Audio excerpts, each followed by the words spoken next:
حضرت عائشہ رضی اللہ تعالیٰ عنہ سے مروی ہے کہ ایک شخص حضور صلی اللہ علیہ وسلم کی خدمت میں حاضر ہوا اور اس کے ساتھ ایک بوڑھا آدمی بھی تھا۔ تو حضور صلی اللہ علیہ وسلم نے اس شخص سے پوچھا کہ یہ بوڑھا آدمی کون ہے؟ تو اس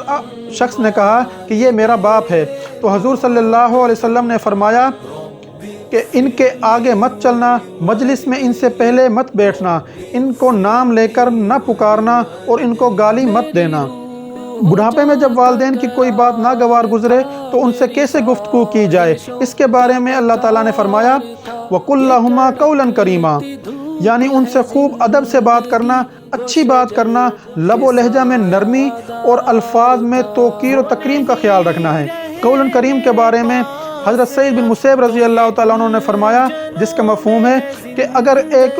زر خرید غلام ہو اور اس کا مالک جو ہے وہ بہت غصے والا ہو اور اس غلام سے کوئی غلطی ہو جائے اور اس کے بعد وہ اپنے اس سخت مزاج مالک کے سامنے جس طرح سے پیش ہوگا، ادب کے ساتھ، انکساری کے ساتھ اور ڈرتا ہوا، اس طرح سے آپ لوگوں نے اپنے والدین کے سامنے پیش ہونا ہے، اس طرح سے ان لوگوں کے ساتھ اپنے والدین کے سامنے جانا ہے اور ان سے بات کرنی ہے ادب کے ساتھ، انکساری کے ساتھ۔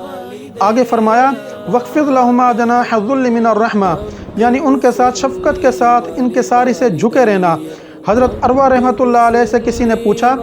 کہ اللہ نے قرآن میں والدین کے سامنے جھکے رہنے کا حکم دیا ہے، اس کا کیا مطلب ہے؟ تو انہوں نے فرمایا کہ اگر وہ کوئی بات تیری ناگواری کی کہیں تو ترچھی نگاہ سے بھی ان کو مت دیکھ، کیونکہ آدمی کی ناگواری اول اس کی آنکھ سے پہچانی جاتی ہے۔ اور فرمایا کہ ان کے سامنے ایسی روش اختیار کر کہ تیری وجہ سے ان کی دلی رغبت پوری کرنے میں فرق نہ آئے، اور جس چیز کو والدین پسند کریں تو وہ ان کی خدمت میں پیش کرنے میں کنجوسی مت کرنا۔ والدین کی خدمت اور اطاعت کا حکم کسی زمانے یا عمر